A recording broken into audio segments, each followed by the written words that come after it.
Hi everybody, welcome back to the channel. If you're new here, my name's Paul Reed and I'm a professional photographer. Have you ever looked at somebody else's photography and felt a little bit jealous? I love photography and I love to be inspired by other people's photographs. I love looking at old and new, I love the old masters, and in fact I've started a collection of these little books. I'll show you.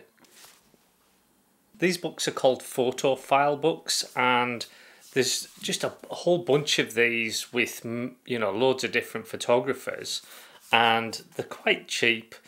I think they're about £12.99 or something pounds, and they're just really good to just have a collection of books to be inspired by and just to look at other photographers' work. Now I've got plenty of big books, and sometimes, I don't know, I just don't seem to get them out much and look at them enough.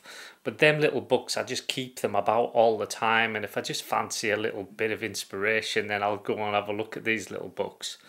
But sometimes whenever I look at some of the photographs in them, I do get that kind of feeling of, man, I wish I'd taken that photograph. I also get that with photographers sometimes even on Instagram. I'll look at a photograph and I just think, man, that's amazing. I wish I'd taken that photo. Let me tell you, that's a completely healthy thing to do as a photographer.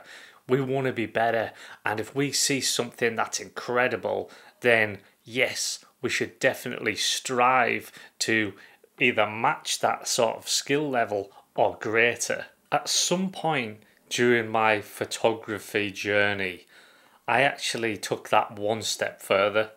And I started to look at my own photography and start to look at it as an outsider.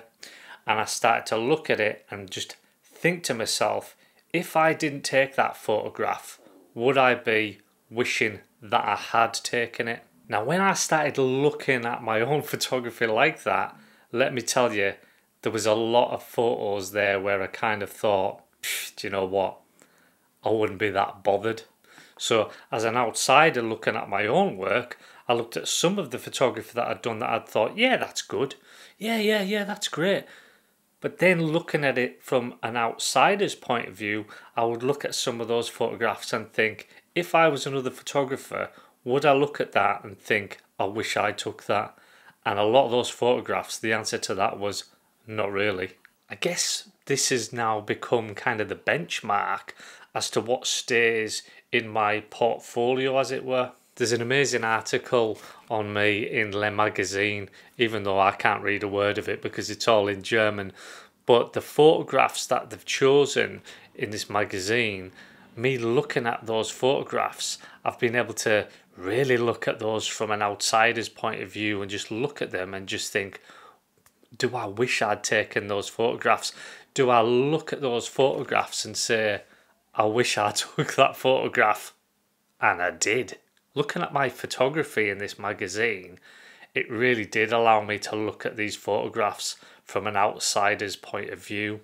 And actually, there's some of the photographs that I'm looking at now, and I can't believe I even took them. Some of them where I think, how on earth did that happen? Some of the photographs in this magazine, now I've been able to really look at them as if I wasn't the photographer, as if I was the outsider, and I'm looking at those photographs and are they any good?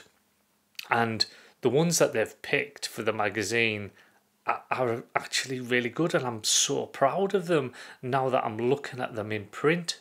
One of the photographs in particular, this one here, which I titled Heaven and Hell, I look at this and I'm just thinking, how on earth did this happen?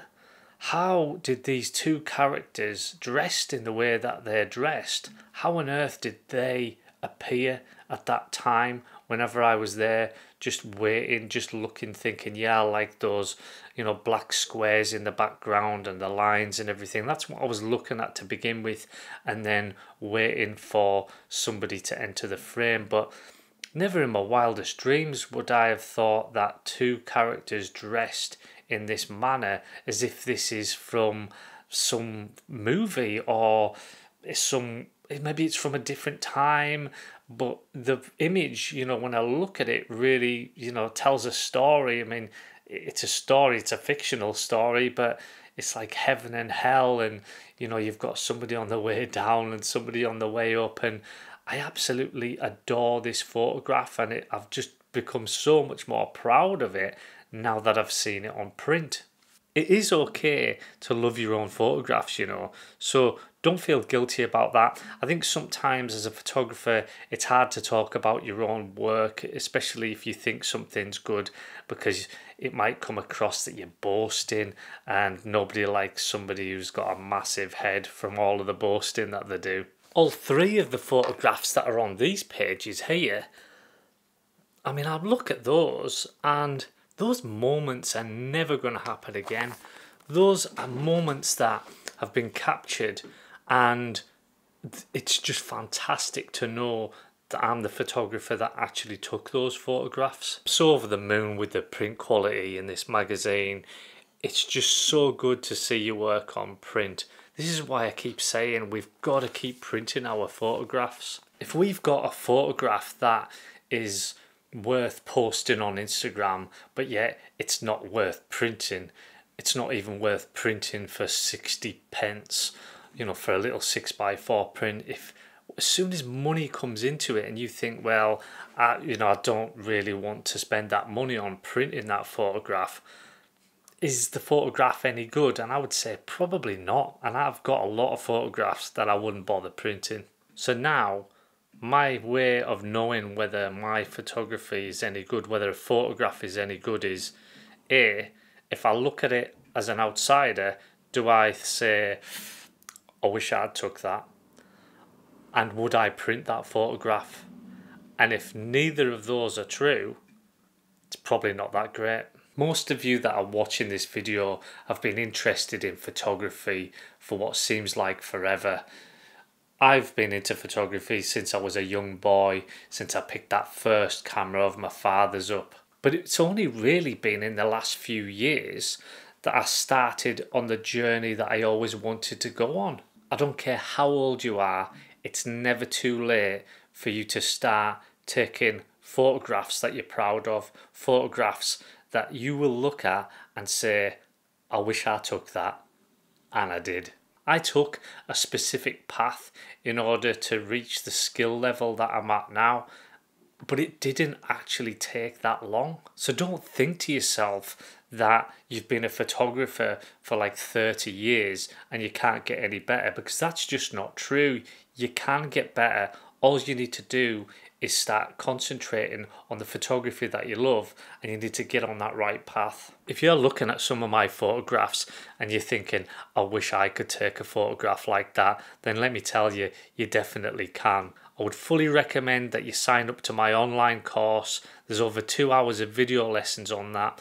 But those first lessons on there, that's really where the beginning of my journey was, and I just go through exactly kind of what I was looking at and my steps in order to really start to see in monochrome. So if you want to take that journey that I did, then I'll put a link in the description to my online Monochrom Madness course. You won't regret it. A few of you have been asking, when's the next podcast going to be? I did a podcast a while back, which is on the members Monochrom Madness page. Sign up for that as well, that's free.